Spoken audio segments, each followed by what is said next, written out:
Je suis juste épuisée par les plaintes de mes concitoyens. Je suis juste psychologiquement éreintée par les plaintes qui n'en finissent pas. Nous vivons un moment extraordinaire. Extraordinaire parce que depuis que je vis personnellement, une situation comme celle-ci ne s'est jamais présentée. Depuis que mes parents vivent, une situation pareille n'est jamais arrivée. Une situation qui, entre guillemets, paralyse le monde entier. Une situation qui fait que vous êtes obligé de rester chez vous. Mais que vous veuillez ou que vous ne veuillez pas, vous êtes obligé de rester chez vous. Pourquoi vous n'en profitez pas pour voir les choses positivement? Pour voir que maintenant vous avez l'opportunité de passer du temps de qualité avec vos enfants. Aujourd'hui, sur les réseaux sociaux, des faits d'enfants, d'adolescents qui font des sextapes, qui font du n'importe quoi, défraient la chronique. Et nous savons tous que si ce genre de situation c'est parce que quelque part, en tant que parents, nous sommes en train de démissionner. Nous savons très bien que quelque part, que si ce genre de situation est en train de perdurer, c'est parce que notre société n'est plus en phase avec ses valeurs. Les valeurs dont nous faisons la promotion aujourd'hui, c'est la valeur argent. C'est la valeur réussite professionnelle.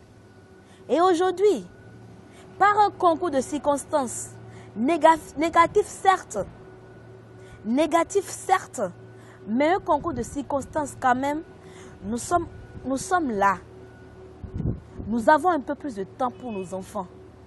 Allons-nous nous plaindre ou allons-nous saisir l'opportunité de recoller les morceaux, de ressouder les liens? Aujourd'hui, par un concours de circonstances, nous avons plus de temps à passer avec notre épouse, notre époux, notre homme ou notre femme.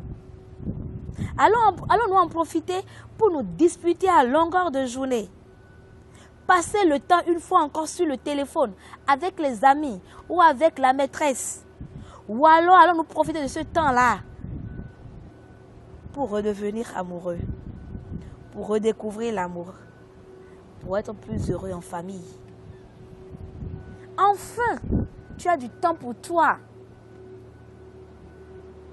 Est-ce que tu vas profiter de ce temps-là pour ressortir ton cahier de rêves? Ressortir tes rêves enfouis quelque part. Tes rêves auxquels tu n'avais plus l'opportunité de penser.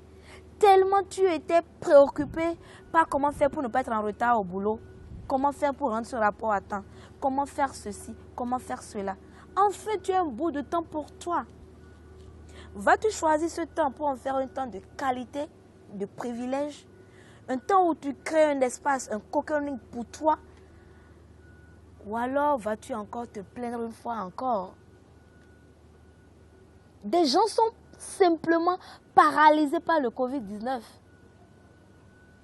Tellement ils sont paralysés qu'ils n'arrivent pas à réfléchir à la façon dont ils doivent rebondir. Rebondir face à leur entreprise, rebondir face à leur projet, rebondir face à ceci, face à cela. Ils sont juste paralysés. Mais vous savez que même si ce n'était pas le Covid, la vie ne sera pas facile.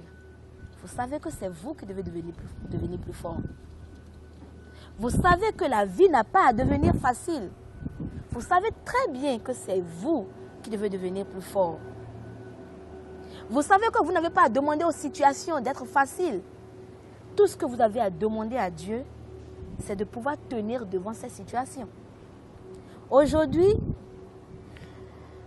Babylon Squad, toi qui es membre, toi qui vois cette vidéo, toi qui vas la partager avec quelqu'un, je t'invite à voir les choses différemment. Et je vais finir par cette réplique que j'aime beaucoup, que je me dis très souvent dans les moments où ça ne va pas. Cette réplique dans Aviator qu'un père donnait à son fils, qui n'était autre que Leonardo DiCaprio dans le film. 2 souris tombent dans un verre de lait.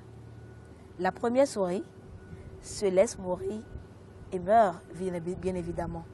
Mais la deuxième souris, elle se débat encore et encore. Elle refuse de mourir. Elle refuse de se noyer dans ce verre de lait. Elle se débat tellement qu'elle transforme le lait en crème. Et au père de dire, mon fils, quelle souris veux-tu être? Et à moi de te dire aujourd'hui, quelle souris veux-tu être? Veux-tu être cette souris qui est fataliste devant les réalités et se laisse aller? Ou alors veux-tu être cette souris-là qui se débat dans ses problèmes tellement qu'elle en trouve des opportunités, qu'elle transforme le lait en crème? Voilà, c'est sur ça que je te souhaite une bonne soirée. Partage cette vidéo avec quelqu'un qui ça ferait du bien. Et abonne-toi si ce n'est encore fait. Retrouve-moi sur Facebook, YouTube, Instagram, le Jardin de Bion.